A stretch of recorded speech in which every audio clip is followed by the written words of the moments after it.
Well, that was kind of disappointing. Luds might say it's like kissing your sister. I don't know. I don't know if that analogy is right. I would say when you get an early lead and you're feeling good because you've won 9 of 11, you think that more is going to happen. Tonight, that was it for the Dallas Stars. 1 goal on a night where on the day we said goodbye to Bob Uecker, the legendary Bob Uecker, who in the movie Major League said, 1 hit? We only got 1 GD hit? Kind of appropriate tonight. Stars lose to the Montreal Canadiens. This is the DLS Dallas Stars postgame show. Let's get it started right now.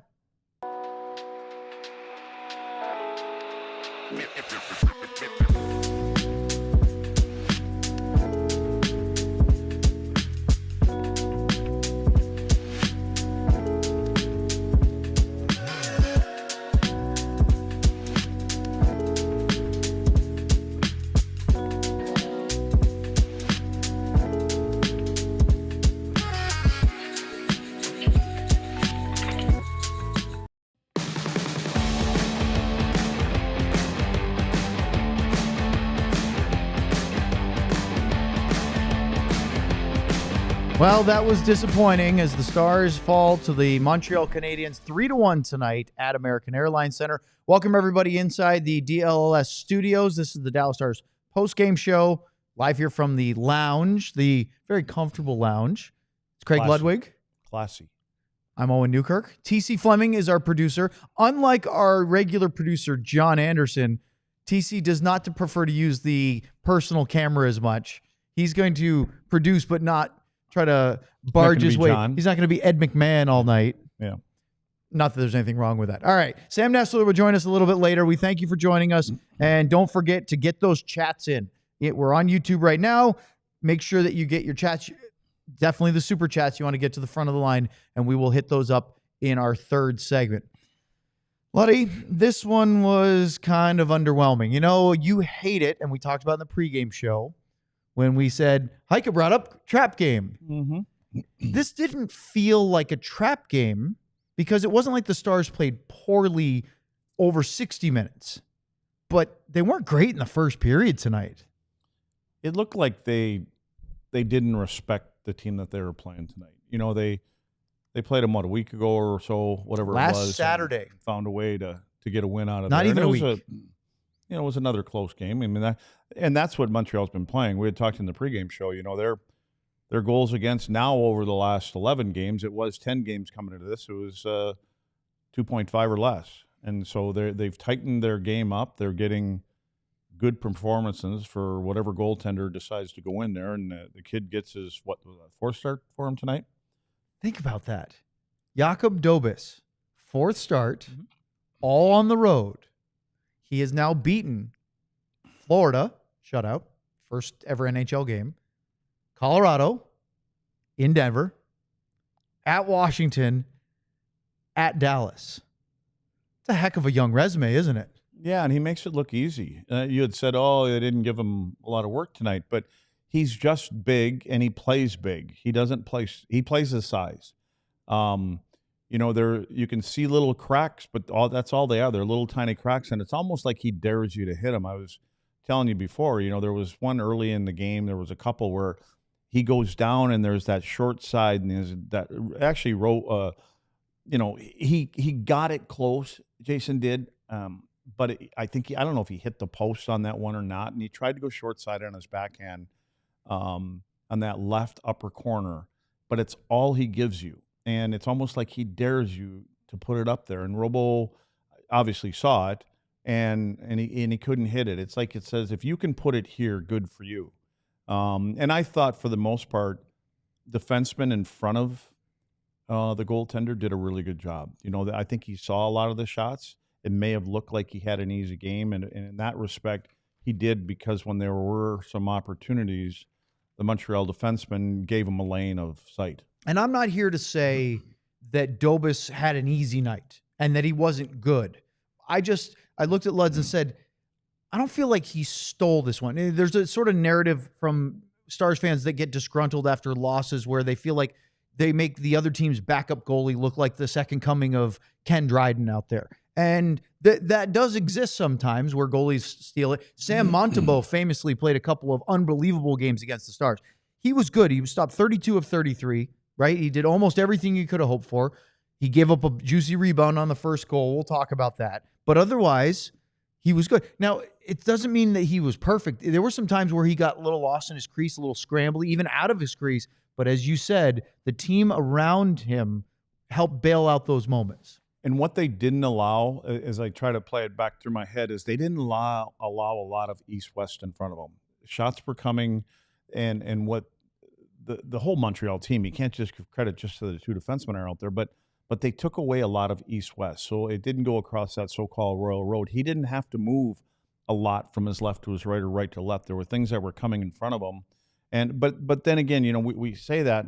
We got to remember there's some guys out of the lineup that when they're in the lineup, there's a lot more east-west that goes on with this Dallas team. This is more direct. When you have the guys that are playing and the new guys that are in the lineup, they're not attempting, the second and third opportunity. They're trying to do what they're supposed to do is get pucks to the net. And so sometimes it's a little bit easier, especially for a bigger goaltender that can see the puck. What did you think about, as we start this one, my first grade A tonight, they actually gave up a couple chances to Montreal right out of the gate. Maybe that was a bad sign. Their neutral zone was awful. The first minute. The neutral zone the first period I thought was terrible.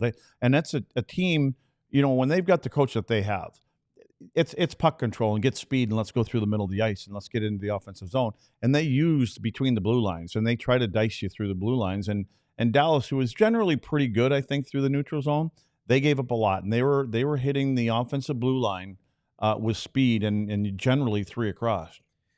You say that the neutral zone was terrible.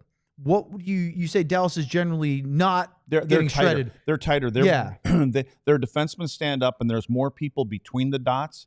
There was a lot of room in the middle of the ice. There were guys on the outside of the dots tonight. I felt like that there was more space to come up through the middle of the ice where a team wants to enter.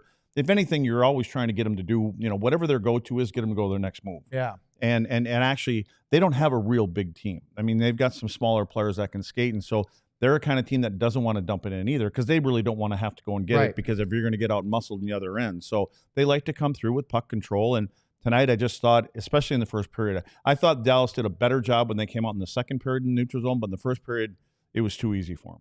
All right. The first grade A chance I had actually belonged to Mattei Blumel. And he was way more noticeable tonight for a couple reasons. One, he played a lot more. Yeah. But two, he had 2 high dangers. He had 4 quality chances. He was starting to show, at least tonight, a little bit of what he can do in the AHL, which is be an offensive threat and a goal scorer. He had a redirection at the crease right where you want him to go. And Dobeš, I mean, it wasn't a spectacular save, but as you said, he made himself big and he made the save. That was Blackwell that gave him that pass, right? Right away. Yep. Yeah, it was. And he didn't wait. Blackie didn't wait. He gave him a good pass, and it was the only thing. And I think what Blumel did was the right thing because you're trying to get the puck up to the net as quick as you can if it's going east to west, and that was a little bit east to west early from them two guys. Then it was sort of back and forth for a minute, but again, early on, the Stars got the lead, 3:50, under 4 minutes, and it's Jason Robertson who scores. He gets a point in his third straight game, and this is really remarkable because this is Robo reawakened. He has points in 8 of his last 10, 14, including 5 goals, and 13 of his last 18, 22 points. That sounds like what we expect from Jason Robertson, which is more than a point a game and consistently getting on the score sheet. Where did he score that goal from? He went to the front of the net on a rebound. It was about 10 feet away? Just underneath the hash mark. Yep. You know where he was when he passed the puck? Where? He was at his own blue line. Oh, right on the transition, right. He went out and he grabbed the puck, got up to the top of the circle, and by the time he turned around and moved the puck, he was at the blue line. And he got all the way down below the hash marks to score that goal. He wasn't doing that in the first 2 months. Exactly. He was not doing that. And now, and it was like, it was a straight line. He took off right away. And it was a, perfect shot, POP, puck off pad. And it was perfect. And he busted his butt to get down there and he got the benefit for it. Dodonov gets the primary assist. He's the one that shot it off the pad. Wyatt Johnston also picks up a point. Wyatt now has points in 11 of his last 15, and he has 15 points in 15 games. He and Robo, I know we missed Rope Hintz tonight. We'll talk more about that a little bit. But those guys are playing at the level that you're now expecting some of your top guys to be playing at. Yeah, it's exactly what the coaches were talking about it. And, guys coming off of last year and, and then getting a slower start this year. I thought I heard Pete even compare it to some of the Edmonton guys, and I think it's spot on. I mean, their top guns weren't going early in the year, and now all of a sudden they're up and they're running. And why it's one of those for Dallas that it seems like every time he touches the puck, there's good things that happen. So one of the narratives, when he's defending. Yeah, well, we'll get to that. We'll get to that. One of the narratives of the Stars is that they have a knack for giving up a goal shortly after when they score, and it happened again tonight as 47 seconds apart. Let's see, is that right? They changed the time. No, yeah, it was 40. Okay, I'm looking at the wrong time. 47 seconds. Think about that. 350 for Robertson, his 12th of the year. 437. Juraj Slafkovský from Caulfield and Suzuki. And it's a 2-on-1 where there are two big mistakes, Luds, and it's by both defensemen. Yeah, it should have been a 2-on-2, but what happened, and Caulfield can skate, and he's quick. He's a water bug. He can fly. Well, Ilya Lyubushkin was at the blue line, and he was flat-footed, and so he was in trouble. And that's how Caulfield got in, and he got all that speed. And then, and Slafkovský is coming right down the middle, and Miro goes down, and he kind of goes down where he's sliding. His feet are coming more to the middle of the net.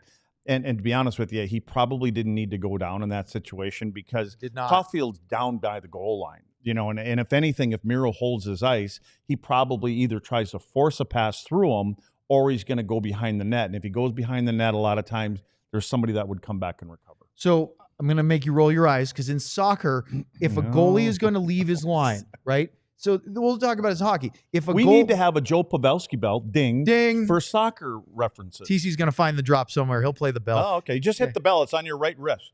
You actually got to do it. There you go. There's that. Yeah, he got it. So we'll say it in hockey. When a goalie leaves his crease to play the puck, he has to get it. Yeah. Right? You can't leave your crease and miss it because then it's a tap-in. Same in soccer. If you go, you've got to get it. And in this instance, for me, if you're Miro Heiskanen, and again, listen, Miro's played and excelled at hockey way more than I could breathe. But if you're going to go down on the ice, don't you have to deny the pass? Because you're taking yourself out of the play. You do, but by his feet going to the middle of the ice, it gives Caulfield more time and a better angle to get the puck out there. If you slide with your feet towards him, it cuts that angle down.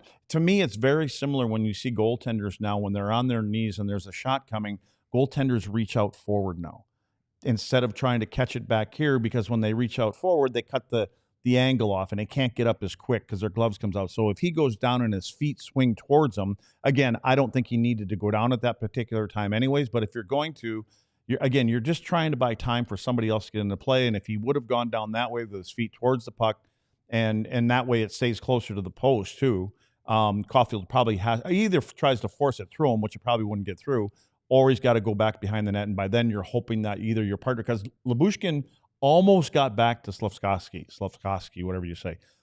It's a little hard when your face is half numb. Not from Herman Marshall either, just from getting hit with a puck. As his old teammate said, he didn't wear a lot of padding. Yeah. So, but again, Lyubushkin almost got back to him. So if he'd have bought him another second or two, maybe he gets back there to recover. Yeah, and isn't that the whole point of defending is, like, you want to be aggressive and everybody wants to steal the puck. Mm-hmm. But if you can make forwards wait or delay, the cavalry's coming. Theoretically, they're supposed to be back checking. Yeah, at least your D partner. Who knows about the forwards? The sprinter's round. Eventually, you're going to run out of room. Yeah, I mean, you can. That's why everybody wants to be fast, and that's the way it is. But sometimes, if you just kind of take the right area of the ice and people want to keep on skating, eventually they're going to hit something and they're going to start coming back to you after a while. Well, with that, it's a 1-1 hockey game, and it kind of took a little bit of the air out of the sails because when Robo scored, I thought, okay, here we go. This team is off and running. Jason Robertson continues to do what he's doing, which is the hot hand, and they're going to blow this team out of the water. No disrespect to Montreal. I just thought coming home, getting the lead, they were going to get off in the trot because, again, it was 4 minutes in. However, they got outplayed in the first period. And to the tune of 11-7 shots, 15-8 quality chances. They missed the net on a bunch of quality chances where they were really good scoring chances. I know Ludsey says it can't be a scoring chance if it doesn't hit the net. I disagree. But there were a couple of big ones, Luds. Cole Caulfield, wide open at the crease. He put it through the 5-hole of Oettinger, and somehow it trickled wide left. Then Robertson on the power play had that backhander that you were talking about. First period, I think on the slow motion replay, it clipped just a little bit of the right shoulder of Jakub Dobeš and goes over the net. And then Joel Armia on the rush took a shot on the right slot and hit the post. I had high danger chances. What, 3 or 4 posts they hit again tonight? They were hitting the iron. They hit the first shot of the game from Christian Dvorak hit the post. Yeah. Yeah. Well, the first, I want to talk about the first one. The first one that you were talking about, that the Caulfield one that went through Jake and then kind of goes wide, right? The wide, actually left or to Jake's right. What happened there, that should have never happened either, because Miro bails out to the other side of Jake behind the net for a pass from Lyubushkin that actually got knocked down, and he was already back there before Lyubushkin actually even made the play. So by Miro going down there too early, it opens up that slot again. As I just said, things were loose for me in the neutral zone, and especially in front of the net. I mean, early on, Montreal was getting a lot of good chances from right in front of the net. We're going to talk about the third period. Unfortunately, they didn't force overtime, and continue our game recap next. But first, you're going to want to stick around. Well, obviously, because we're going to have the Super Chats later. We're going to talk to Sam later. Letty's going to do a new ad read in a moment here on the DLLS Dallas Stars postgame show. And I think that moment is right now. Started by 2 college buddies, Saturday Neon makes officially licensed collegiate logo LED neon signs, perfect for your home, office, dorm room, fan cave. What the hell's a fan cave? Or bar. Check out their new Essentials collection featuring almost 50 of the biggest schools across the country and counting for only $75. And their Texas A&M, Texas Tech, Oklahoma State signs. Unlike traditional neon, these LED signs won't break or shatter, but still give you that classic uniform glow that you know and love. LEDs last up to 100,000 hours, so you'll be enjoying your sign for years to come. Super easy to install using the provided hardware or with 3M Commando strips. For some reason, that reminds me of Sam. Low voltage, they don't get hot, and always safe to the touch. Well, that also reminds me of Commando Sam. Head over to SaturdayNeon.com and use code DLLS for 10% off your favorite sign. All right, let's try to talk about Shady Rays here for a minute. Look, you need to have the best quality shades that you can in Dallas-Fort Worth. Why? Because it's bright and sunny. Not right now, the sun's not out, it's dark. But sunglasses are really important with your driving, out and about, walking, running. They have the best of everything. They even have ski goggles if you're hitting the slopes this winter. Go to Shady Rays website. It's an independent sunglasses company. They offer premium polarized shades that won't break the bank. They have durable frames, crystal clear optics, and I have multiple pairs, most of which I've purchased myself. Exclusively for our listeners, Shady Rays is giving out their best deal of the season. Head to shadyrays.com and use the code DLLS for 35% off polarized sunglasses. Try for yourself the shades rated 5 stars by over 300,000 people.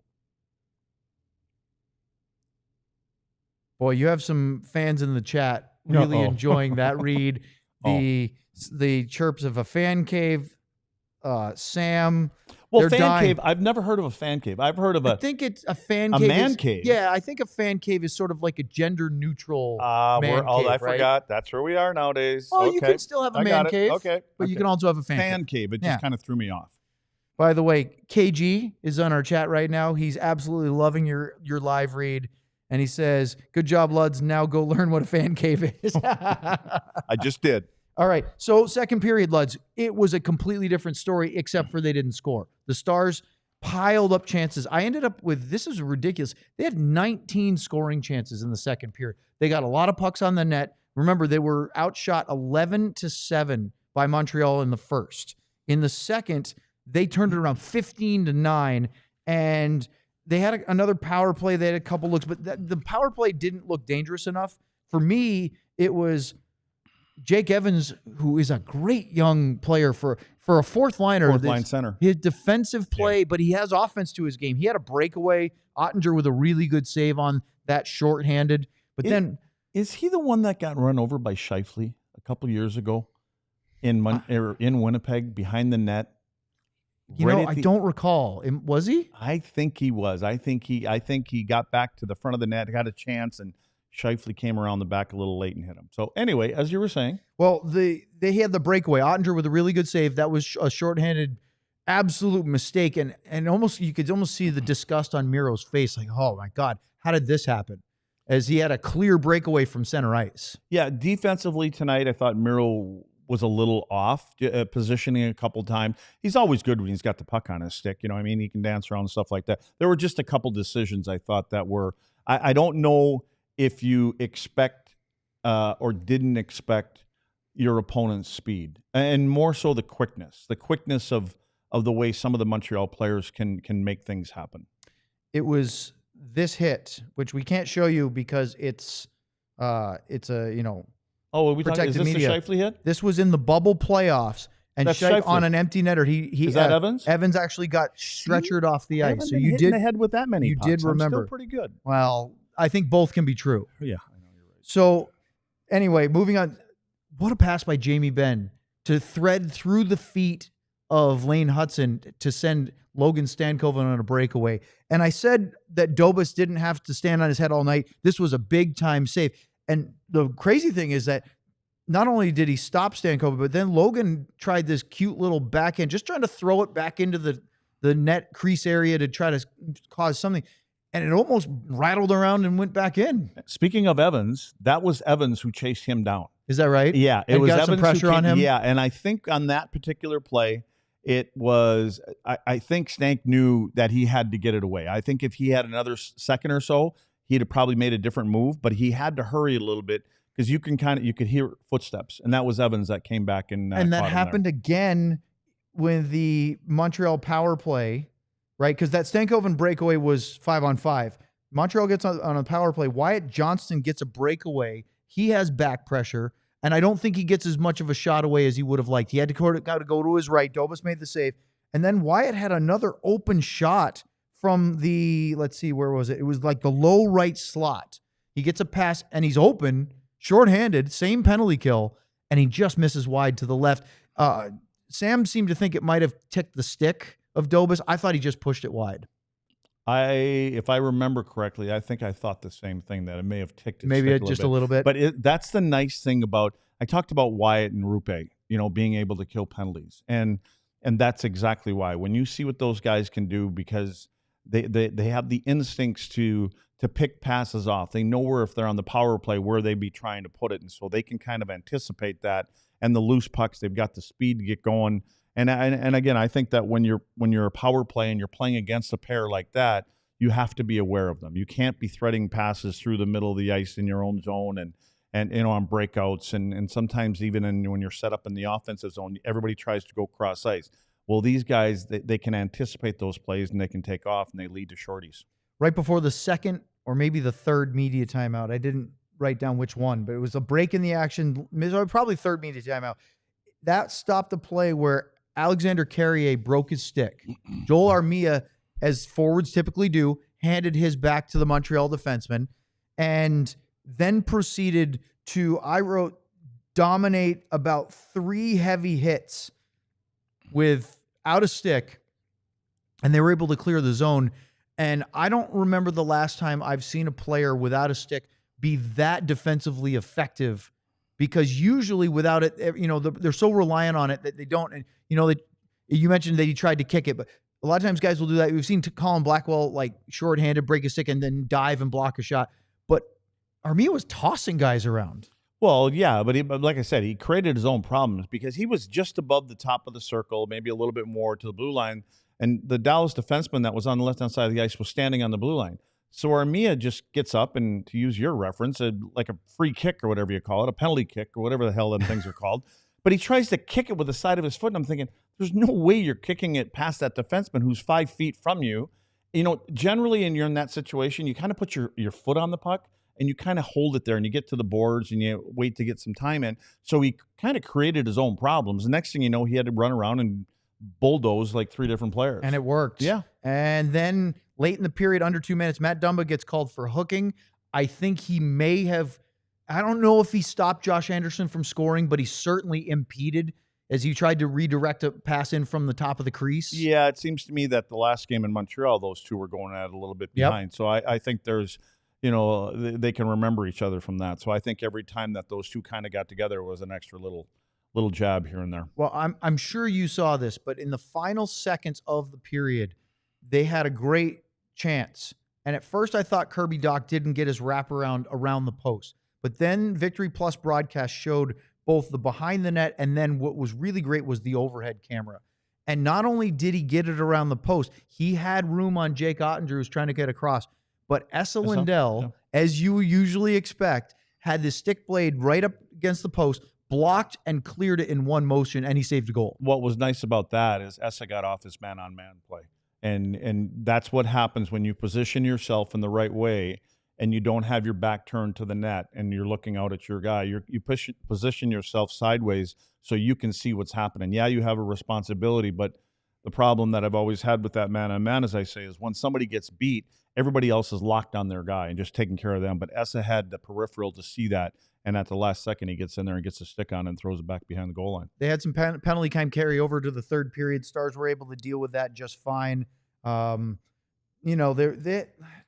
only gave up 4 shots on goal for Montreal in the third period.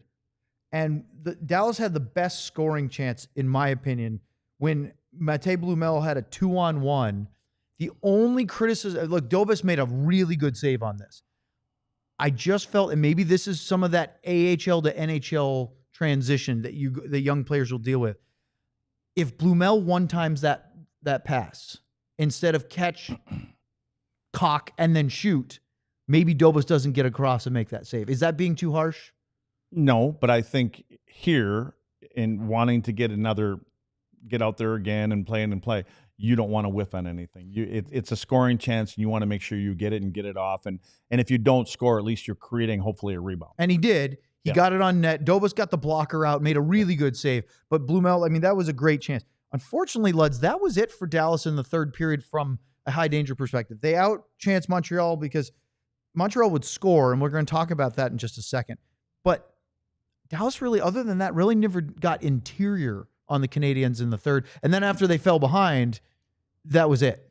You know what? I can go back a long, long time, and for a long time in that organization, it's always been about that area of the ice, that you have more guys and you're taking opportunities away, you're taking time and space away, and you're getting in front of shots, and you're making it uncomfortable in a way, but it's hard. It's a mental thing for other teams when they can't get through. And what do? They go, we can't get any through there. So now they start going to the outside, and then they get a little further and further away, and then your goaltenders are going, well, that's perfect. I'll take those shots out there from those angles. And then Montreal got the lead. And this is no criticism of the Canadiens. This is the prototypical good road game.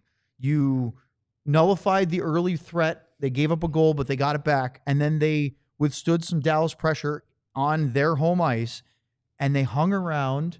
And then Alex Newhook tips a puck from Lanehutson in. Hudson gets another point. Now he's got a 6-game point streak. And again, there's a lot of time left in this, Luds, but 9 minutes, 15 seconds into the third period, he redirects it. It's a good play, but that's because the Stars failed to capitalize on all the other chances they had in the game, it's 1-1. Now it's 2-1 Montreal. And then they didn't have to try to score another goal because they were just protecting the lead. Yeah, and it starts with a faceoff. And the faceoff is lost, and Wyatt takes the draw. What you have is a righty. He's on the right side of your goaltender, so he's trying to pull it back on his backhand against a lefty. Newhook's trying to do the same thing. He's trying to go back to his point man, and Wyatt loses the faceoff. Well, unfortunately, when Wyatt tries to tie him up, being a righty, Newhook's a lefty, Newhook's stick is to the left-hand side of Wyatt. Wyatt doesn't adjust, and he just stays on the right-hand side. He's almost got to turn his body. That's why Newhook gets his stick on it. Because if Wyatt, again, he's a righty, so he's got to find a way to get back. So if there's a shot there, he can try to get his stick up off the ice. He doesn't do that, and that's what allows Newhook to get a piece of it. I think it hit his shaft and probably went down. They looked at it a little bit. I don't know if they looked at it too close, but there's a certain angle. It always that's going to be high stick, and then you realize he's not 6'4" anyways to start with, and when you see the post and everything else, it was pretty quick. Yeah, and it didn't look like it was. No. To me, that's one of those plays. It has to be pretty clear and obvious a over the crossbar Yeah. for you to overturn that, especially if the call on the ice is good goal. Yeah, I go back to the faceoff again. And the one thing that we know Wyatt does all the time is he competes. He didn't compete on that lost faceoff against him because you lose the draw and it's kind of center on center. And so he's got to battle more with him to try to get him turned and get him out of that area, especially get his stick up or down. I mean, I prefer it up all the time, but he didn't really do anything with his stick. He didn't try to, even if you got to kind of grab it. You know, you can grab a stick. If somebody's trying to tip it, you can quickly just grab it and pull it down. And I don't think you're going to get it for grabbing the stick, but Wyatt didn't really do much on that one. Well, and then the Stars tried to push late, didn't really get much out of it. They had another power play, and I want to ask you that next, but we have to do that after the break here on the DLLS Dallas Stars postgame show. All right, let's talk about Sleeper. It's the best fantasy platform out there. Put your ball knowledge to the test by picking whether your favorite or least favorite players will have more or less than their projected stats each week. Tomorrow, the Penguins are at the Sabres. All you need is for Sidney Crosby to score 1 goal, and you'll get more than 2.5 times your money. With Sleeper, the more picks you combine, the more you can win, all the way up to 100 times your money. Sleeper keeps you in the loop with instant alerts for breaking news and major injuries. Stay ahead of the game, and keep track of league updates in real time so you're always informed and ready to outsmart your friends. If you think you have what it takes, new users can download the Sleeper app and use the code DLLSSTARS to get $55 in free entries when you place a $5 contest. Apply it to any contest, doesn't have to be your first. Terms and conditions apply. See Sleeper's terms of use for details. Currently operational in over 25 states. Check out Sleeper today. Now let's talk about the East-West Shrine Bowl. It's America's oldest college football all-star game, and it's being held right here in Texas. On January 30th, be a part of history in the making at the 100th East-West Shrine Bowl at AT&T Stadium. Since 1925, the game has benefited Shriners Children's and its mission to provide innovative pediatric specialty care to improve and transform the lives of children. See some of the nation's top college football players play in this head-to-head competition ahead of the NFL draft. Some of the largest names in football have played in the East-West Shrine Bowl. Names like Tom Brady, Walter Payton, Roger Staubach, Lawrence Taylor, and more. Plus some Cowboys recent alums, Brian Anger in 2012, Rico Dowdle in 2020.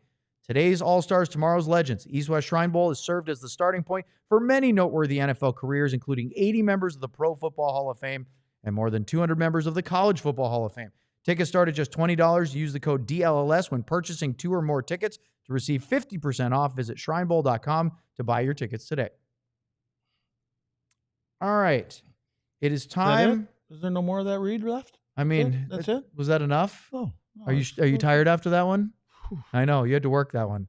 Hey, it's time for our chats, super chats. If you want to get into the head of the line, hit up our super chats. Be a little frustrated, but you can also just ask your questions or comments in the chat, and we will get to those as well. Going back to the beginning of our chat tonight, I know there's some people that were a little frustrated, and it started with Lane, who said, this was Lyubushkin's worst game as a Star, in my opinion.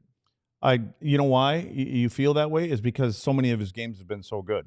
And so we're not used to seeing him miss a step, miss a check, have a puck knocked down. I agree. I don't put it in the worst game. It's not to the standard that we've seen. As a matter of fact, we did our awards yesterday on our show yesterday, and he was what did we all have him as? The unsung guy? You had him as the best newcomer. Yeah. And I think 2 or 3 of you did. I had him as the most unexpected. Yeah. Because I did not think he was going to be that good. I mean, I expected him to be, I was thinking like a third pairing. He's way better than that right now. Yeah, but not tonight. He's been just quietly good, and you don't. It's almost like, and what happens sometimes, you just come to expect it all the time. And when you're playing 82 games a year, you're going to have your off nights. And again, this is a team. I don't think a lot of teams in the league, until you play them a couple times, don't respect how fast and how quick these guys are. They get on you quick, and if you're not stepping on in front of these guys, when they dump pucks in, you can at least skate in front of them. And you're a defenseman, you love it when a forward steps in front of them and just give me an extra second to get back. And in my case, give me an extra 5 or 6 seconds to get back in there and make a better pass. But I'm just saying, if you just want to step by and kind of do the whole bull in the cape thing and just go ahead, go get them, you can expose some of these guys. And Lyubushkin's not the fastest guy out there, but he's been really good. I mean, this is what, game 40 something, 44, 45. 43. Okay, well, he's been good for 42 games, Yeah. and so he's okay to have one game off. William said we should have gone with Ludz's lines. What did you think about the way that the lines were crafted tonight? We talked about it in the pregame show, but watching them in effect in action, did you like the combinations? I think it was going to be hard no matter what it was, Yeah. because they've been kind of getting used to, 9 guys have been kind of getting used to each other over the last few games. And so anytime you throw that in there, the only thing I didn't want to break up the Duchesne group. I thought Duchesne, Jamie, Wyatt, I mean, again, like I said earlier, isn't it funny how every line that Duchesne's been part of becomes ended being the best line out there, Yep. So, and I thought Bork and Stankoven had some chemistry going together. That's the only reason I look at lines in twos, and then you take the third guy and he can complement it. And as far as Dodonov has been good all year long too, and I think he's just a guy you can move up anywhere, and it's not going to affect him. He plays the same way no matter where he is. I just thought if they could roll with 3 lines of good guys, and then if you're going to start, or no, I shouldn't say good guy, I don't want to degrade the other guys, but guys have been playing with each other, more, and that way that you could find minutes for the other guys. So a couple of people were talking about Miro's power play inefficiency. One talked about it. Lane said it just feels like they're brute forcing Miro power play minutes, quote unquote, to get him going or something. The one thing I noticed tonight, and we were talking about it up in the press box, Sam and I was how much the Montreal penalty killers would back off Miro when he had the puck. They weren't pressuring him. They were almost challenging him to shoot because they're sitting there going, okay, he's not the scoring threat. There's a couple different reasons for that, and you're right. But when you look at the formation that Dallas has, and Jamie is not in front. When Jamie's not in front, no one's in front. So you would rather have that defenseman shoot from the blue line because your goaltender's got a clean line of shot. And you're right. Miro, we know Miro's his go-to move for the most part is go to the left or go to the right.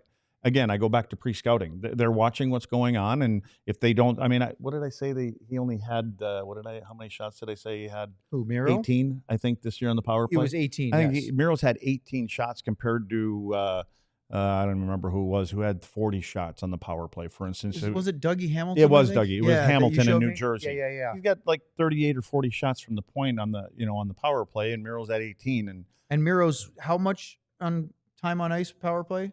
He's second. He's behind Makar. The only one guy in the league that's played more. Makar plays more minutes, plays the most minutes. Yeah, obviously. And Miro's number 2. And Miro had 159 minutes, I think, if I remember right. It was 159 minutes, and Makar had 160 or 170, whatever it is.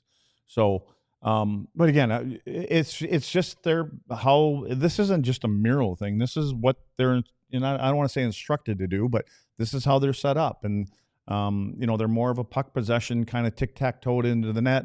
But when we see the second group get out there, we see more pucks being directed at the puck or at the net, and they've been getting rewarded for it. Texas Twist said, shake my head, winnable game. Power play was below average as usual. Hope some guys get back healthy soon. Yeah, the power play wasn't great tonight. Jason Robertson had that early chance in the first period where he tried to beat Dobeš over the shoulder. Yep. That short little window. I think he had it. Yep. Just took a little tip. But the power play has actually been really good lately. But we go again on the road. They have a pretty good power play on the road. They have an abysmal home power play, and it's really baffling to me because it's the same personnel. Yeah, and and I was saying, sometimes you like putting a show on and you want to be a little fancier and things like that, and you feel more comfortable. But they do the same thing on the road as they do at home. I mean, I'm wrong on that.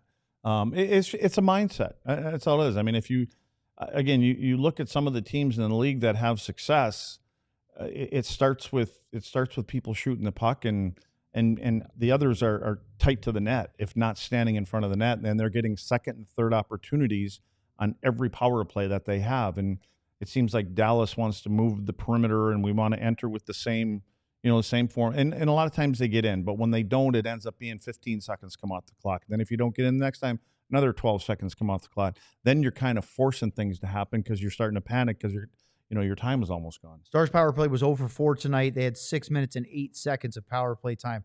Think about this. Entering tonight's action, they had 67 times on the power play at home. They had 67 times on the power play on the road before tonight's game. They had 7 power play goals at home, and they have 17 on the road. They are 32nd in the league at 10.4% home power play, and they're 10th, 25.4. And that number, that 10.4, went down tonight because now they're 7 for 71. It's a remarkable Jekyll and Hyde here.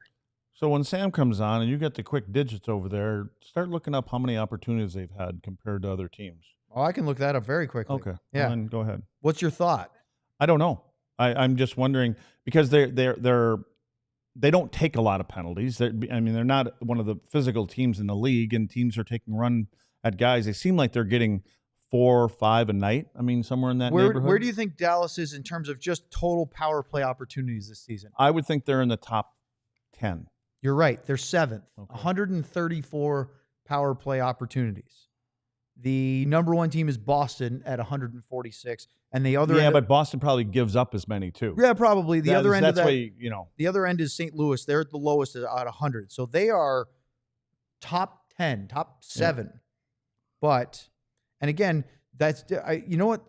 I'm just out of curiosity. Well, who are the top 5? Top 5 are Boston, Ottawa, Carolina, San Jose, and Florida. Now, that's overall. See, Boston and Ottawa, I think they're exchanging. I think they're probably pretty even because they're 2 teams that like to get in the face of everybody.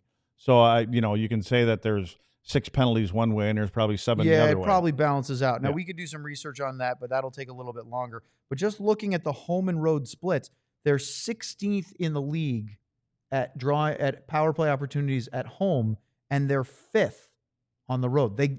Even though they have the same number, based on home versus road, they're much better at drawing penalties away from home, which I would guess would be the exact opposite, because you would think that there'd be a little bit of home crowd sway with officials, but that's not been the case. No, I think, well, let's put it this way. I think when you're at home, I think most teams probably have more hits at the end of the year overall in their own building than you do on the road, right? I think you're probably right. You're a little bit more comfortable. Yeah. And I think when you have a team like Dallas coming in, number one, that isn't a very physical team. You feel like you can tee off on people and you're not going to get hit back. And, there's last changes. And so you're getting the right matchups and you're saying, we got to be hard on these 5 guys. And so they go out and they want to make it difficult on Robertson and make it difficult on Wyatt. And, they're not saying make it difficult on Jamie Benn. They're going to let that guy sleep. But for the other 4 or 5 guys, I think they're getting opportunities. They're taking advantage of trying to wear them down. I thought we might get through this one, not in a good way, because we love our super chats, without any, but we've got a bing bong. Look at TC had it ready. He's on it. That's great. From Jordan Crilly, a little Heiskanen and 99 Cup here. The Stars aren't a very physical team. They like to dump the puck into the zone and then fight for it back. Why not just keep possession? The interesting thing is that you always argue the absolute opposite of that. Yeah, I see Dallas. I think Dallas wants to carry the puck in the zone. They want to carry the puck in the zone all the time on the power play, if they can, especially the first unit. They want to use that, come up through the middle of the ice. And when they give them time and space, they're very good at it. And it's when teams aren't respecting it and they're standing up is when I would like to see them put it in. But Dallas, for sure, is a puck possession team. They want to carry the puck into the offensive zone, and then they want to pull up, and they want to hit late guys. Because they don't have a very physical team. And if you need a physical team, if you're going to play dump and chase, you've got to be able to go in and get it and knock bodies off the puck. And that's why some teams have changed. LA did. Now they're changed back again.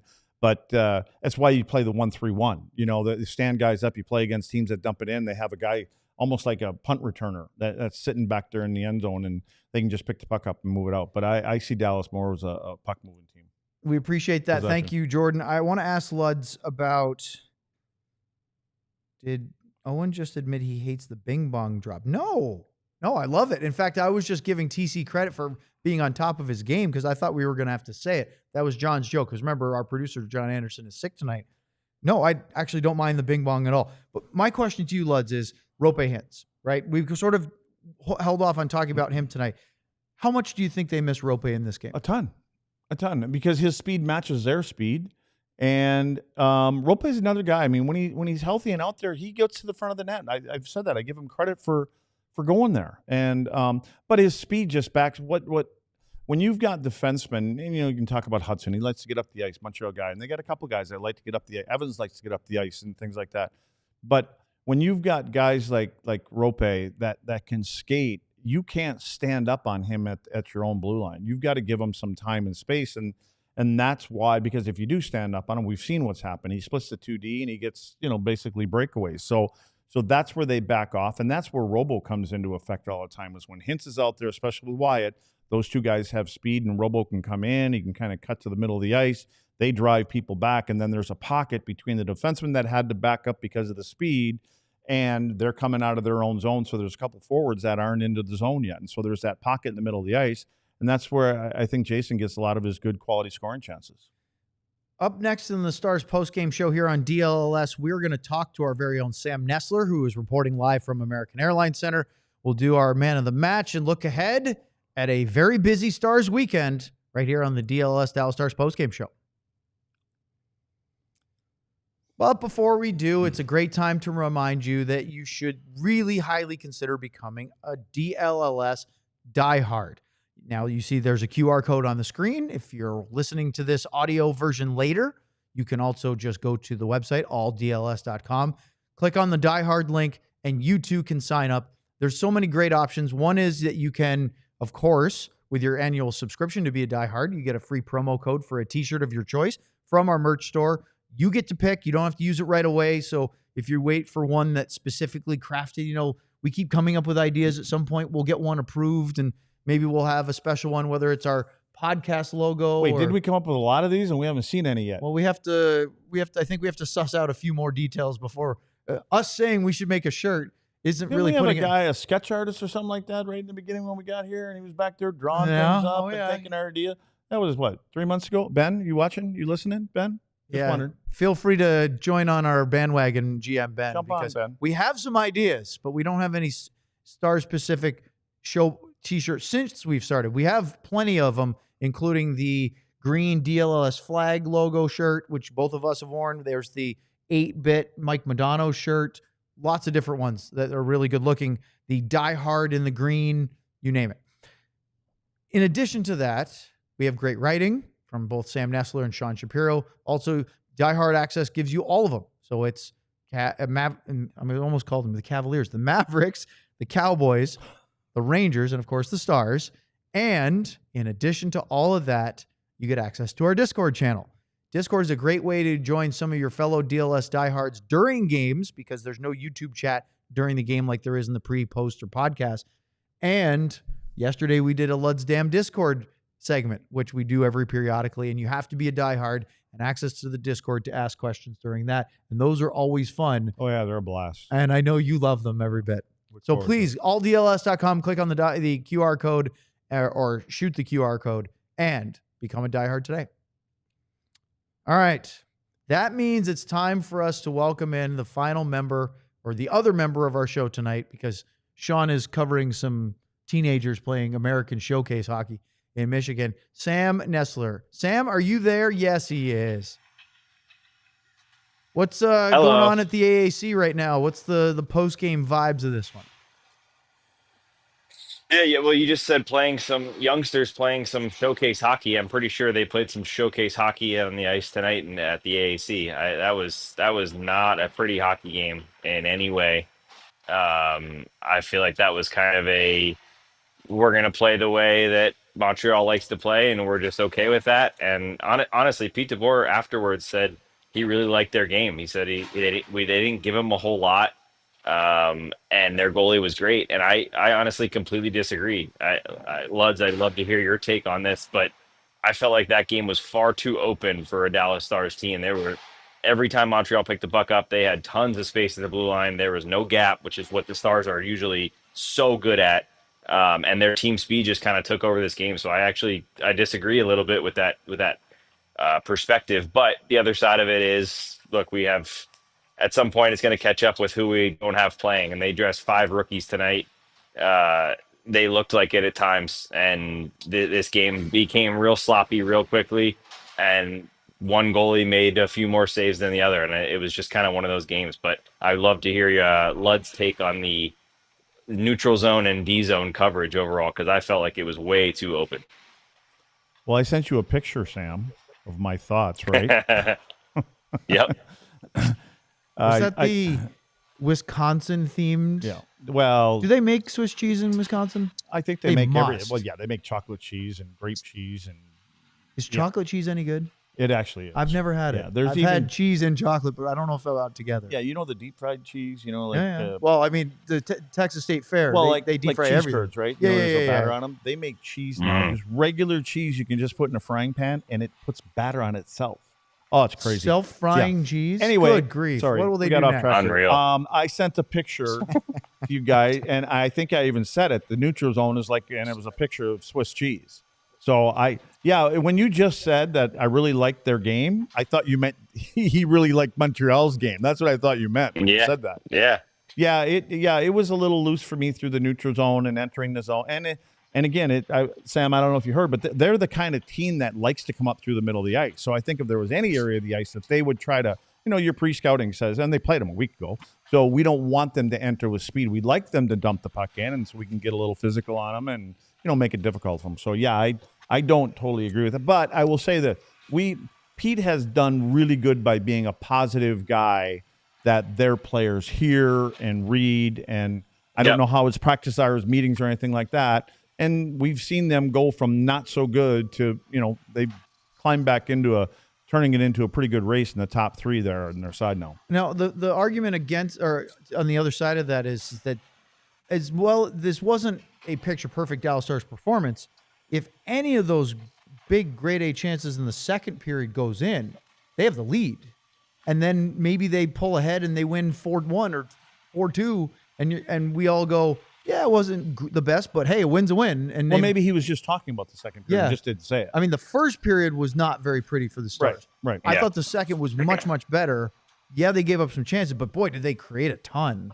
But they have to bear down and find a way to get that second goal. Yeah, you know what? You can't just let a goal. Like, did they make it uncomfortable for the goalie at the other end of the Not game? enough. Okay. There were some times. No. Yeah, and he comes in carrying a flag, right? He's got only 3 games played, and he's got these crazy numbers of a .959 save percentage. It went up. 1 goal. Yeah, it went up, of course. Yeah. But I'm saying goals against. The one thing you have to do is you have to go, well, okay, let's go find out how good he really is, and let's find a way to get to the front of the net, and let's get to Jamie's office. But they can't be just Jamie all the time. It's got to be some other guys. We have a super chat from Ardell. Bing bong. A Stan Coven Ludwig says, Owen, my family saw you cruise on your scooter by the AAC. Luds, he was wearing his helmet. Safety first was Lud's motto as a player. Is that true? This team misses Mason Marchment. Whatever. He wins battles and he draws calls. We were talking about drawing penalties and power play opportunities earlier. No, I was just trying to get my cord. My No, computer. but you What's were. that? We were talking about power play opportunities earlier. Mason Marchment definitely Oh yeah, helps draw power plays. Yeah, well, He also takes a couple too. Yeah, well, there's a little embellishment that goes on there, and I Sometimes. think he's gotten. But no, he's very good at that. Yeah, and you're right. I mean, Marchment stirs the pot in one way or another. Whether it's yapping, hanging around, that kind of a hit, but he gets in and he forechecks hard, and a lot of times he's the guy that digs the pucks out for that particular line that he's on. So because Sagan and Duchesne, when those three are together, it's Marchment's job to kind of do the grunt work around, whether it's in front of the net, and he's paid the price a couple times now, and he's not here because he goes there enough, but he goes there, and you know what? When he gets, well, he's probably going to have the big bubble on, but when he gets the bubble off, when he comes back, I guarantee he's going right back there again, So, but yeah, I mean, there's no question we missed both those guys. What else did you discover tonight, Sam? Anything groundbreaking, earth-shattering?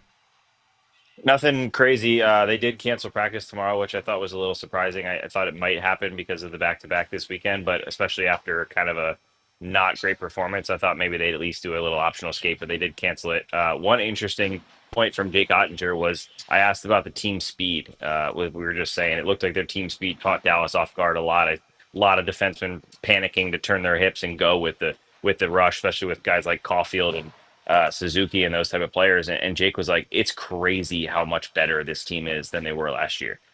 And it shows. You watch them play, and they play a different style. They still have that open speed and all the things that made them good when they were able to win games during this rebuild. But the fact is, Jake was like, they're just so dangerous. And every time we took a breath because the pressure was off, it felt like they were coming right back at us. So it's cool to see Montreal picking up, right? I think this is a fun team to see succeed, and I think Dallas just wasn't necessarily ready for that team speed overall tonight. You know why everything that Sam said about Montreal, and you want to know why they're like that? Why? Is because they've taken on the personality of their coach.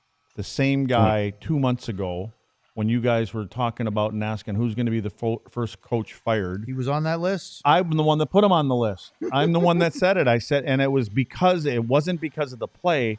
It was because of when I watch games and I see how frustrated, I thought he isn't going to do this. But that Martin St. Louis, that's how he played. He played with speed, and he flew, and he went in straight lines, and he could dangle and do everything else for a smaller stature kind of a player. And he had legs like tree trunks, and he still may, but he had that lower center to grab. And so now he's got some smaller players, and like, hey, now he can kind of speak from his own experiences. They all know who he is. They know how I'm sure he's out there skating around at the same speed half the time too. So they have taken on the personality of him when it comes to, it's that guy that never, I don't know, where was St. Louis drafted? Was he drafted? Was he undrafted? No, he's undrafted. That's what I mean. Yeah. So they're, a guy he's got all of those things that he can talk to his players about not being drafted here, not being selected here, being a fourth line guy and fighting your way through everything, and then becoming, a Hall of Famer and Stanley Cups and things like that. So they've got the right guy there at the helm that I think with that particular group of players that they have, they believe in him, and now they really believe in him because whatever he was selling is starting to pay off for these guys. On December 12th, they got embarrassed 9-2 at home to the Pittsburgh Penguins. And that's when it turned? 2 nights later, they went to Winnipeg and they lost 4-2. That made the record 11, 16, and 3. 5 games under 500. They have won 11 of their last 14. 11, 2, and 1, over 800 point percentage. And they are now 22, 18, and 4. That's 4 games above 500. And Luds, they have completely flipped their script here because now they are within 1 point of Boston for a wild card spot. And we still haven't reached the Four Nations break, let alone the trade deadline. This is a team that's right in the hunt because they had to have a ridiculous surge. They're on a 6-game point streak right now, 5-0-1, and their only blemish was a shootout loss to Dallas at home last Saturday. This is a very, very good hockey team right now. Are they going to make the playoffs? I'm not here to say that's for sure, but they're going to be in the mix. I don't think they're going to drop off. It's very similar to the Hudson kid, the defenseman that everybody's talking about now, and they should be. Like his first, I don't even know what it was, first couple dozen games in the league, he was like a -17. But he was doing these other things, and so I'm guaranteeing that the coach was selling positive things when they see how he can skate and the offensive skills that he has. And now look at him; he's one of the top 2 for the Calder right now. I think for Montreal, it's as simple as they have the speed and the scoring. They have guys that can put the puck in the net, and they have a ton of speed and creativity up front.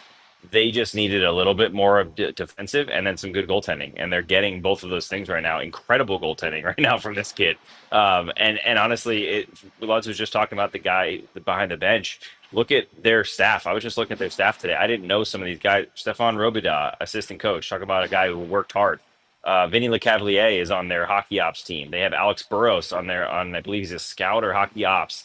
They got a lot of guys in that organization that go exactly what Lutz is talking about, that worked hard, have been there, done that. And that's important because they've got a lot of young kids that could be very good players or already are very good players. But that's part of the development that sometimes you miss if you don't have the right pieces in there. And that's why I think this rebuild has now turned into we're not going to win a cup probably this year, but we have a chance to make a playoffs and maybe consistently make the playoffs now for the next couple seasons because they're playing the right way.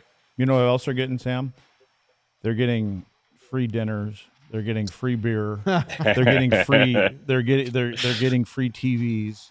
I'm you think serious. They're still handing out free TVs they were when you were there? They're getting big old plasmas because they're fans. They're this kind of a team now. They're getting free table dances. I'm telling you, they're getting a lot of things for free there in Montreal, and they're loving it. And they're like, hey guys, because I'm telling you, but just a warning, it can flip right back to where it was, and they'll want them TVs back and all this other kind of stuff, and they'll be charging you double the next time when you lose 6 games in a row. But everything is great in Montreal when you're winning, and they all know who you are, and it's kind of good winning there, and you'll learn, especially as a young team and a young player, you're like, this is kind of cool when we're winning like this, and all these kind of things can happen, and you go out for dinners and you get the best seats and you get to walk to the front of the line and all these other things.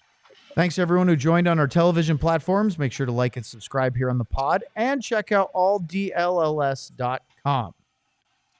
Okay, back to the show. We only have a few things left to do, but Luds, I can't help but think that Lanehutson's fantastic rookie season so far is making a huge impact for this team because, look, Mike Matheson is a very good NHL player. He's got offense to his game. He's good defensively. But they were missing this kind of dynamism on the blue line that Hutson brings that very few NHL defensemen have. I remember when Matheson was in Florida. I do too. He actually was teammates with Dodonov back then. And I was doing the games with Razor, and he looked over at me at the end of the first period, and he goes, "Luds, I'll bet you like this guy, don't you?" And it wasn't because he was a Hudson. It was because he brought other things to the table, and he was big and he was physical at the right times. They're just, it seems like they're going to be a really good pair moving forward for this club. So they kind of complement each other, kind of like when I talk about Miro playing with Essa, and it frees Miro up a little bit because Essa can do the other things. And so Matheson can add, on the offensive side of things too. So, yeah, I mean, I think they've got, there's a lot of things going good for that team right now. And again, like Sam said, they're not going to win a cup this year. Oh, you know what? I said this to you guys. When was he says to me before, when's the last time they had a goalie like this? And I said, 1986, and his name was Patrick Waugh. I know what that was because we were like, what the hell? What is this guy? What is this guy? Cocky and just, but would take responsibility for everything. I said once, and I played a 2-on-1 so bad, and it was, and obviously it went in the net. And I turned around and I looked at Casso and I just said to Patrick, and I just said, dude, I'm so sorry. And he goes, no, I got to make that save. I said, Patrick, no, I know that's on me. And I skated away. And he actually followed me during the game, followed me to the bench. He goes, Luds, I got to make that save. That's what he expected of himself. That's what he expected of himself. And you want to go to war for a guy like that. With you, didn't it? Yeah, you want to go to war for guys like that. All right. How about we do a little man of the match? Sam, we'll start with you. Who's your man of the match tonight? Yeah, I'm going to there's some obvious ones, so I'm going to skip all those. I'm going to give it to Matej Blumel, who I think might have played his best NHL game tonight. I felt for him that he didn't put one in the net because he had some golden chances to score, but I really think that he is close to ready to being able to be an NHL player. And while he may not permanently have a spot here because the depth that's returning, this is a huge opportunity for him, and he really grabbed it. I mean, he talked this morning about not giving him the trust that he can play you and not parking people on the bench. Ritskovian didn't play very much the second half of this game. Blumel was still out there a ton and played, I think, almost 11-ish minutes, which is a lot more than he played last game. So good for him. Yeah, I'm going to counter with you a little bit. I like Blumel. I really want him to succeed. I don't think he grabbed it because, Luddy, how many times have we seen an AHL guy who's an offensive player come up and do everything right but not score that goal, right? Yep. Travis Morin is one of the biggest examples of a guy who was an AHL MVP. He was a 4A guy, too good for the AHL offensively. He was a good third-line guy for Lindy Ruff's team, but they needed him to score a goal every now and then to justify keeping him in the lineup. And that's what Blumel has to have. And Sam, you're right. He got a lot more ice time. Played 11 minutes versus 4 the other night, 8 the night before that. But if he wants to try to find a way to work his way into this roster, and with Hintz out and Marchman out, there's a shot right now for at least part-time. One of those has to go in because there's a half dozen players in the AHL right now, forwards, that can play that role and not score.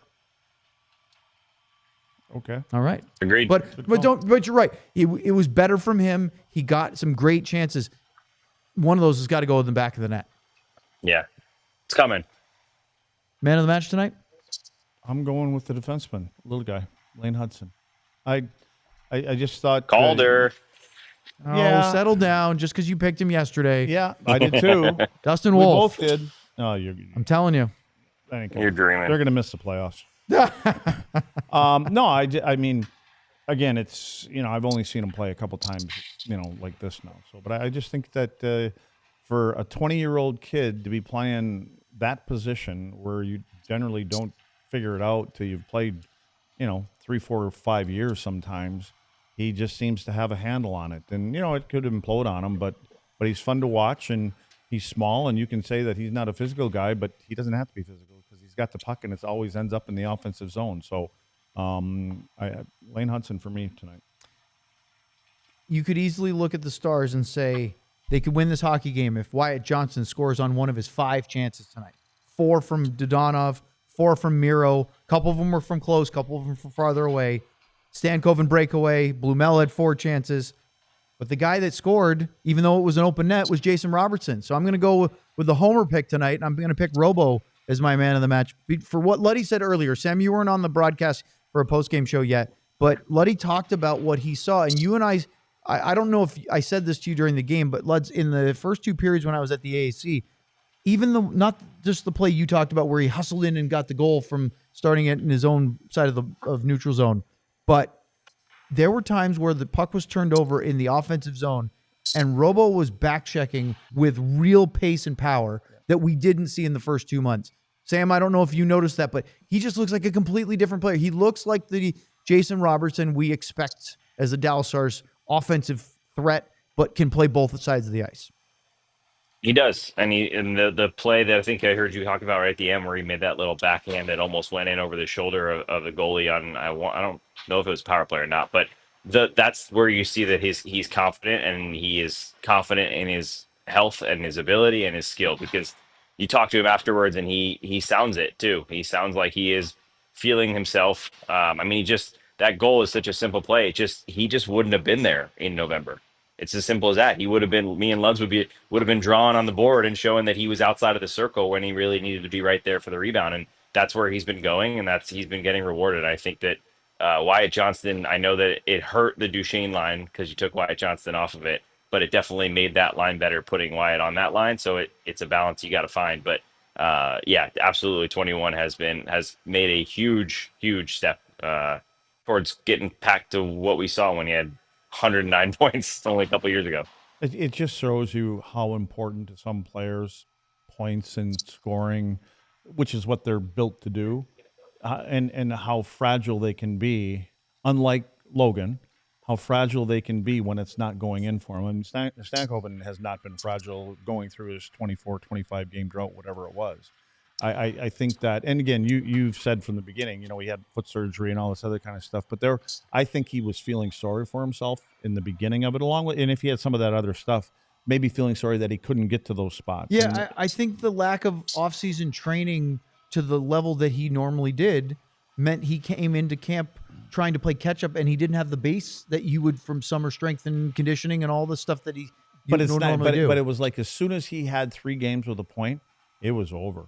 He was back, and so his foot didn't get good in a week. No, but it's from the neck up for these guys. Well, it was a couple of months before he got good. Yeah, but what I'm saying is once it started going in for him, he's right back to who he was. And like Sam, we were talking about that first goal that he scored tonight. Like he scored it from below the hash mark, right? He was between the hash mark and the top of the crease. But when he got that puck to make the original pass, his left foot, I thought, touched the blue line. And he was at that point when the goal was scored. He didn't know where it was going. He didn't know it was going to go there and come off a pad and go right there. But he was going to the right area of the ice because he's been going to the right area of the ice, and he's getting rewarded for it. Just like you said, he had that goal a few games ago, and I think he made a pass out to Dodonov, and it actually bounced back to him because he was fighting to come back to the front of the net, and then he made that really nice backhand move and scored a goal. And so it's the same kind of move that he tried tonight when he tried to get it up over, in that little spot there in the goaltender when it was on the power play, Sam. He came around the corner, came off the wall there, came out. I know we saw it. Yeah, and it's and he didn't miss by much. But his confidence is back. We saw it on the shootout goal. I think if he'd had a shootout in the first week of the season, I don't think he'd have scored either. I think it'd have blew up on his stick. It's amazing. We looked at those shootout numbers when he scored in Montreal, and he's just been, I think in his last 14 or 15 opportunities, he scored 11 of them at like a 78% success rate. And it's hard to believe that early on in his NHL career, he missed his first shot, and then there was a stretch where he missed 4 attempts in a row. He hasn't missed more than 1 in a row in a long time, and he's been just money on that. Let's look at the schedule real quick before we wrap this one up. Stars will, as Sam reported, not have practice tomorrow, so they fly to Denver. They have an afternoon game, 3 o'clock on Saturday. They're flying out. Montreal's staying here tonight. Are they really? Yeah. Montreal is home to the Leafs on Saturday. Yeah, and they're staying over. They're gonna fly. Tomorrow's a travel day. Are they? No, I gonna think they're skate going to. tomorrow, I you think they're going to Denver. No, the Stars are going to Denver. I think Montreal's home against Toronto. Okay. Yeah. Well, they're going somewhere, but they're staying here tonight. Yeah, maybe that's right. Maybe you don't want to get. They don't in have at a game tomorrow. 3 or 4 in the morning with a time change, and then you have to try to get caught back up. I like that. So Saturday, Stars will play the Colorado Avalanche in Denver at 3 o'clock. We'll have a 2:30 pregame show right here in the studio. The 3 of us will be here. And then they have to, by the way, Colorado right now, 3-3 Luds with Edmonton. They were up 3-0 after 5 shots on goal in the first period. There's 7 minutes to go in the third period. Hopefully that one goes to eight overtimes. Well, I was just going to say, but first thing it's going to sound weird. I'm going to say go Edmonton. That seems very uncomfortable. Yeah. By the way, McDavid scored his 20th goal of the season as part of the comeback. Victor Arvidsson and Brett Kulak with goals as well. Draisaitl had an assist on the McDavid goal. And so the Stars will play Colorado.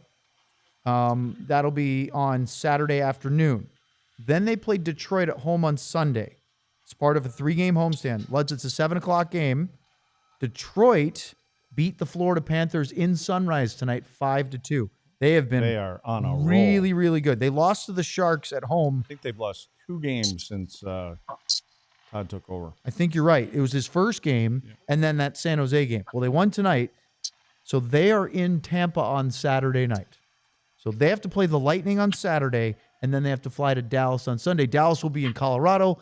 They'll meet in the middle, and they'll play a game at the AAC on Sunday. And this is a really tough stretch. We talked about this the other night. Colorado, Detroit, who's won, 8 of their last 9, I believe. Carolina, Vegas, at San Jose, then at Vegas, and then they finish at home against Vancouver. That's just to finish January. It's a rough part of the schedule as far as strength of opponents. Yeah, it's a bad time, and hopefully it doesn't last that whole stretch, but it's a bad time to have Hintz, Marchment, Sagan out of the lineup. Yep, that's a whole line of top 6 guys not in your lineup right now. And it was your best line. You know? 2 of the 3. Yeah, well, that's what made it. Well, Sagan's not coming back until most likely the playoffs at earliest. Marchment, 2 weeks probably, Sam, at the earliest? Maybe the end of January? Yeah, I think it's probably. I would be surprised to see him play before the 4 Nations, to be honest. Sam, when's Dumba getting Birdcage off? He hasn't shared any update on it. No, it doesn't. It's still an odd injury. It's still weird. He's been wearing it now for a while. You'd think he'd be all healed up, but we don't know what it was, so there's no way to know if he's all healed up. Well, look, kudos to Montreal. They're a good young team. They're playing really well right now, and they're going to be a problem for the rest of the way in the East. We won't see them again this year unless the 2 teams make the Stanley Cup final. Could happen. I'm not betting that the Canadiens are going to make it that far in a very, very top-heavy Eastern Conference. But they may be going from, you never know, they could be going from sellers to buyers if they're sellers, who knows? Which is interesting because the guy that I like on the Canadiens that has a year and a half left is Patrick Laine. I think he'd be great on this team. But you're right.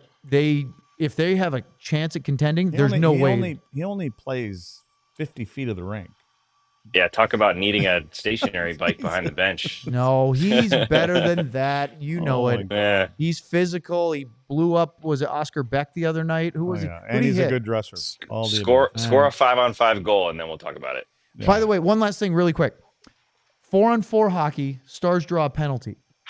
Was it a mistake that they did immediately? It would have given them a 4-on-3 if they had passed the puck. Yeah, I thought right away. It gives you a little more time on each one of them. Because they ended up basically holding possession until the end of the 4-on-4, and then so it was 5-10 seconds of 5-on-3, and it wasn't even enough. I almost wondered 4-on-3 for 30 seconds would have been a better option. That's tough to think Yeah. in the I moment. thought though, that's isn't what it? I said, and you said no. No, they shouldn't do that. No, I agree I with was you. like, they should give the puck to him right now. No, you're imagining things. Am I? Yeah. Good. That's could be. It happens. Well, anyway, that'll do it for us tonight. We are back on Saturday afternoon, 2:30 pregame show, 3:00 game, and then, of course, postgame show afterwards. And we'd like to say, John Anderson, our producer, hope you feel better. Get well soon. Maybe he can nip this in the bud before Saturday. If not, great Yeah, job stop by sneezing. TC Fleming tonight, our producer. Seamless, even found the bing bong. What else can you say? Well done. Tomahawk Well done. City. Yep. For Sam Nestler, Craig Ludwig, Owen Newkirk, and TC Fleming, thanks for joining us here on DLLS. 3-1 Montreal with the win. So long and good night. I need a beer. We all silly like the mayor.